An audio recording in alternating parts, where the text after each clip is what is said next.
Hi everyone, thanks for joining. Today I'll be focusing on a failed soap that I recently made. This is a soap recipe that I created and I've made the base many of times, but this was my first time using aloe vera and spirulina. This is my eucalyptus and aloe vera soap. In this soap, I'm using a 50-50 lye solution. This is a trick I picked up from Muddy Mint. Everything seemed to be going well. I had weighed out my water, my lye, and my oils. After my oils melted, I added the aloe vera to them. Before adding the lye mixture, I mixed in white kaolin clay to lighten the batter. Then I added the spirulina, which, by the way, does not smell amazing. Thankfully, the smell will not be lasting in the soap. I decided to make the soap outside since it was a beautiful day. The temperature was perfect and I was inspired by all the greenery. Next, I added my lye mixture and blended until I saw a light trace since I wanted to split the batter to create a two-tone soap.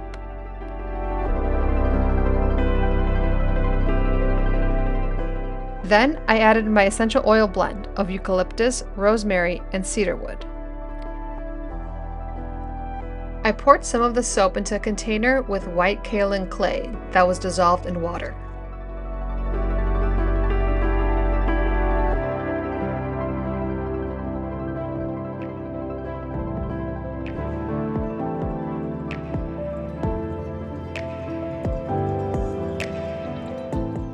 When I poured the soap, I noticed it was a bit runnier than what I'm used to. I usually always blend to a medium trace, so I didn't think much of it.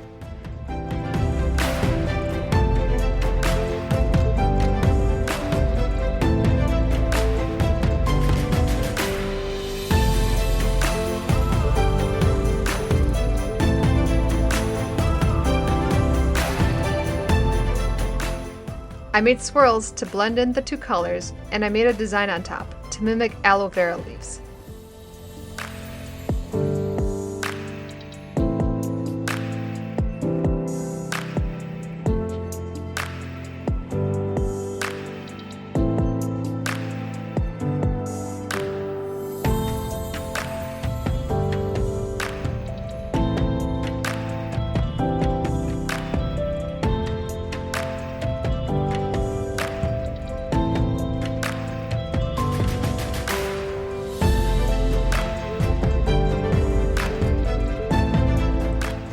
After I was done making the soap, I brought it inside and covered it.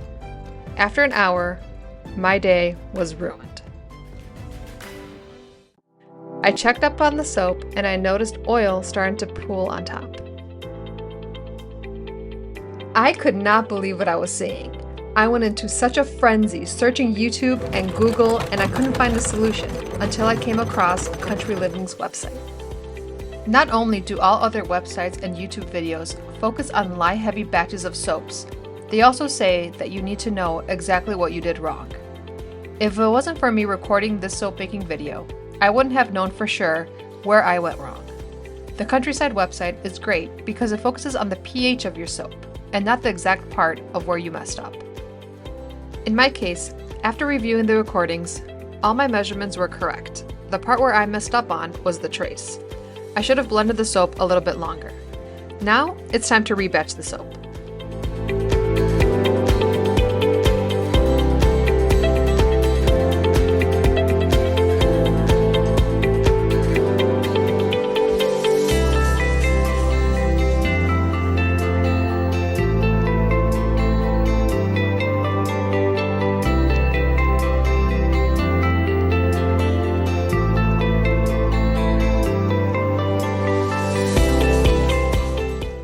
I used an old crock pot on a low setting, and I added my cut up soap to it with all the oil that was sitting on top.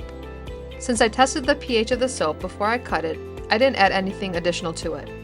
After an hour, the soap was fully melted. I let it cook for about half hour longer, and then I tested the pH again.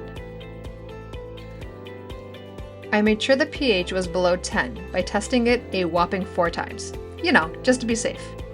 Once I was certain the soap was safe, I scooped it back into the mold.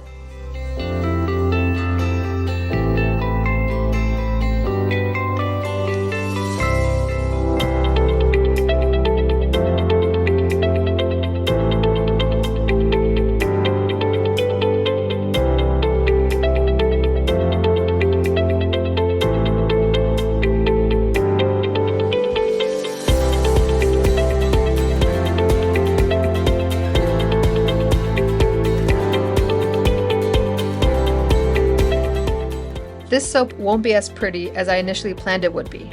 It'll be very rustic looking. This is definitely not a batch of soap that I would sell. But stick around, because next week I am remaking this soap and you'll finally be able to see some beautiful aloe vera soap.